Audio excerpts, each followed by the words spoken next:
Bonjour les amis, bienvenue à La Rochelle, en direct depuis la corniche, direction façade de l'océan et devant un canon pointé. Non, la guerre ne reprend pas, rassurez-vous, la ville reste paisible, mais néanmoins elle se souvient qu'en 1628, fin du siège, ici on était sur une zone très militarisée. Des canons ont été retrouvés. On écoute monsieur le maire. Ah voilà. Et l'occasion a été donnée de remettre en scène cette redoute, ça s'appelait une redoute, qui était une des bases de protection de l'entrée de La Rochelle face à l'anglais. Les canons étaient pointés vers Buckingham, la marine anglaise qui cherchait à venir aider les Rochelais, et les défendeurs du roi pointaient l'ennemi pour le neutraliser, Richelieu évidemment en tête. On fera un tour tout à l'heure. Attends. Voilà, regardez. Alors les amis, le canon va tonner, la zone était restée muette depuis 728, le canon reprenant sa place, attention.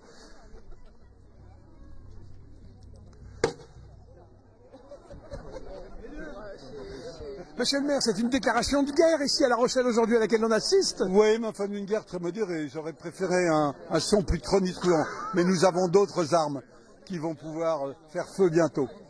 Bon, c'était important de remarquer le front de bataille face à l'anglais. Alors, les Rochelais ont rassemblé ici un certain nombre d'acteurs de l'histoire passée. Vous avez derrière moi le pipe band de Bordeaux, Cornemuse et Juppette. Et puis il est accompagné, il fallait la garde impériale, ce qu'on appelle la garde Chauvin. Vous les voyez là-bas, c'est les hussards de l'empereur, tout ce que La Rochelle a le militaire dans son passé, etc. Ah, on vient d'entendre un deuxième coup de canon relayé par le tambour derrière du pipeline. Je cherchais les historiens. Il est où notre monsieur à pompon? Jean-Claude. Eh ben oui, qu'est-ce qu'il va faire? Alors qu'est-ce qu'il va faire avec son sabre? Bah, il va donner le signal pour le coup de canon d'infanterie là-bas. Et là, ce qu'on vient d'entendre, ces deux petits coups, c'était pas des coups de canon, ça? Ben, si malheureusement on n'a pas pu trouver de grosses charges pour mettre ça dans les anciens canons. Mais celle-ci là-bas, elle sera un peu plus importante. Elle va faire plus de bruit. Elle va faire du bruit. Oui, tout à fait. Bon. Et là, vous êtes costumé dans ce qui a été votre carrière, votre fait d'armes. Vous êtes ingénieur de la marine, vous? Oui, ingénieur des constructions maritimes, Sa Majesté l'Empereur. Ouais. Voilà, bah oui, on construit quelques navires sur Rochefort, parce qu'effectivement, avec les problèmes que l'on a eus. Ah, oh, attention. Attention, on va vite à la caméra, attention. Le maire est sabre au clair. Ah, alors les amis, alors là... Ah oui, je vois 20 mouettes qui viennent de tomber instantanément sous ce canon. C'est comme dans la vie, il vaut mieux petit mais vigoureux, hein, n'est-ce pas? Les gros canons étaient plus discrets, mesdames, ça, pas trop perturbés par la puissance de ce coup. On a perdu la moitié d'une oreille de l'audition et voilà, espérons qu'il n'y ait aucun bateau qui ait été touché. Bon, il faudra revenir la prochaine fois pour le traitement de notre oreille. Le maire est concerné, je le vois là, il est en train de... Alors, je vais revenir... Alors, Jean-Claude, ici, on était... imaginons qu'on est en 728, on arrive à la fin du siège. Ici, c'est orné de canons. De l'autre côté, là-bas de la rade de La Rochelle. De Coreil, donc aussi, enfin de Minimes actuellement. Oui, il y a des canons donc qui défendaient l'accès. Si les Anglais avaient voulu forcer, ils se prenaient des canonnades. Quoi. Ouais. Alors, entre ici et les Minimes, là-bas, on voit là-bas, il y a les Tivoli du Grand Pavois. Voilà. Il y avait en ligne droite la fameuse digue de Richelieu. Oui, enfin, elle était un petit peu plus en arrière, là, au niveau de la balise. Et donc, effectivement, il y avait la digue de Richelieu qui barrait le chenal. Oui, ouais. Tout à fait. Et devant, bon, il y avait l'armée royale, la marine royale qui s'est déployée, puis les canons de chaque côté. Alors d'aucuns disent les mauvaises langues. Regardez, le maire est allé inaugurer les canons qui tapent sur l'anglais, qui étaient nos copains. Ça veut dire qu'il était pote alors avec Richelieu, notre bon maire, ou notre bonne Rochelle? Non, enfin, c'est l'histoire. Hein. On peut quand même pas revenir sur ce qui a existé. D'ailleurs, les canons, effectivement, ne sont même pas d'époque du siège, ils sont d'époque de l'Empire. Mais c'est tous les symboles dans tout ça. Oui, je pense que les gens disaient, il y a les gars de l'empereur, mais c'est 128, c'est pas l'empereur, mais toute la famille défendante de cette belle ville qui la met en l'honneur, en hommage, comme ça, sont présents ici. Ben voilà, exactement, c'est un ensemble, voilà, toutes les époques confondues. Et il faut pas oublier aussi que l'année prochaine, on devrait quand même célébrer le 8e centenaire du siège de 1224. Ouais. Il reste des témoins? Pas vraiment, non. sais pas, on a fait l'appel dans les cimetières, mais apparemment, il n'y en a personne. Bon, les amis, merci Jean-Claude, merci messieurs. Je vous propose qu'on se rapproche du plan, parce que là on a du mal avec le contre-jour à vous montrer. Je ne sais pas si est-ce qu'on voit, Antoine, la bouée Richelieu, la bouée rouge, la tour là-bas. Voilà, sur l'axe de... Eh bien les amis, sur cette ligne entre cette tour rouge que vous montre Antoine à l'image et là où nous sommes, était la fameuse digue que Richelieu a fait bâtir pour isoler les Rochelais derrière cette digue, empêcher les Anglais d'entrer pour, comment dirais-je, nourrir les Rochelais. C'est cette digue, elle est là et on en voit la trace à marée très très basse. On le voit d'ailleurs, il y a un petit éperon, un petit estran là qui s'en va vers là, à marée très basse. Hop, tout ce continuum, c'est exactement le point de fondation de la digue. Il avait fait couler des bateaux les uns à côté des autres, lardés de pierre, etc. Et c'est sur ces bateaux coulés qu'il avait fabriqué cette espèce de digue qui du coup a fonctionné, puisque non seulement elle a empêché les Anglais d'entrer ici dans la Rochelle, elle n'a pas permis aux Rochelais de se substanter, elle a contribué à l'envasement massif de la baie pour la suite de l'histoire. Mais ironie du sort, le port des Minimes finalement s'est appuyé sur cette vieille digue qui, au lieu de tuer la Rochelle, voilà, alors attendez, en train de regarder. Le maire rallume une mèche. Pas. Ah. Ah ben c'est pas la guerre électronique, hein, et il faut le temps de la flamme. Voilà, alors pendant ce temps-là. Voilà.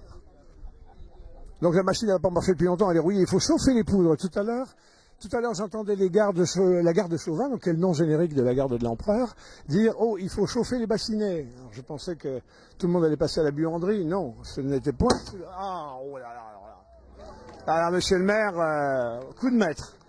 On va revenir, si vous voulez, les amis, sur la carte pour bien comprendre ce qui se passe pour ceux qui prendraient l'antenne. Donc on est en direct depuis La Rochelle, la rade de La Rochelle, la baie de La Rochelle devant nous. 1628, l'anglais est là. Ah, un petit défilé, on va revenir sur... Voilà, la gare de Chauvin s'en va. Et tout ça, c'est des bénévoles, ils sont attelés à La Rochelle, ils sont attelés à Rochefort, ils se retrouvent très régulièrement pour commémorer, pour rigoler, faire vivre. Pipe, bande, cornemuse de Bordeaux.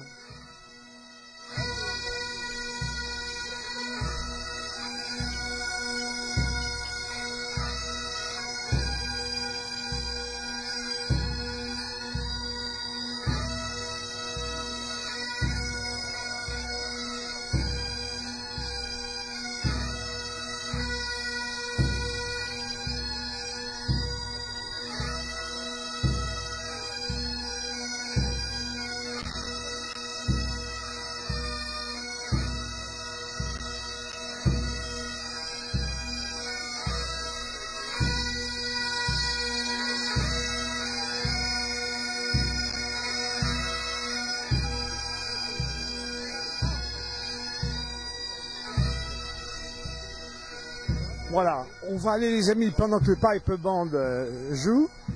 Regardez cette carte. Ici, La Rochelle, la baie de La Rochelle, la rade de La Rochelle, direction le Grand Large. Nous sommes ici sur la rive droite du Chenal, à Port-Neuf. La ville s'arrêtait ici. Et c'est ici qu'il a fallu à la fois fortifier jusqu'à un peu plus loin un chef de baie pour protéger la rade de l'Anglais. Et on voit ici cette digue Richelieu qui fermait la porte de la mer aux Rochelais qui ne pouvaient plus se substanter et les Anglais qui étaient bloqués par cette espèce de verrou où là Richelieu et les siens avaient eu l'ingéniosité d'un système complètement diabolique qui perdure encore dans l'histoire. Mais c'est aussi ces fondements qui ont permis, comme je vous l'indiquais les amis, au port des Minimes de se construire. C'est-à-dire qu'à un moment, ce qui a été une catastrophe économique pour la ville avec l'envasement est devenu une opportunité économique. Ce qui fait que le père Richelieu, il en a été pour son argent. En attendant, ici, très précisément, il y avait des canons. À partir d'aujourd'hui, et en mémoire de 1628, il y a à nouveau des canons très inoffensifs. Même si ceux-ci sont des canons du 19e, ils datent du temps de l'empereur. On n'a pas retrouvé des canons de 1628. Mais enfin, ça permet de marquer un point de l'histoire. Les batteries à suivre seront là-bas. Elles existent quand vous allez vous promener à Chef de Baie. Et ainsi, l'histoire se reconstitue au fur et à mesure du temps qui passe. Voilà. Le maire donc procède à grand renfort de présence des Rochelais. Regardez, les gars sont en train d'armer les baïonnettes.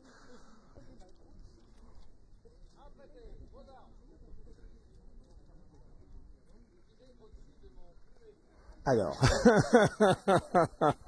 le maire est dans l'axe des fusils. Alors, ah, excellent.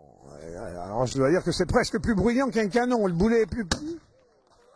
Le boulet est plus petit. Regardez voir. C'est des retardataires. La poudre n'était pas assez chaude encore.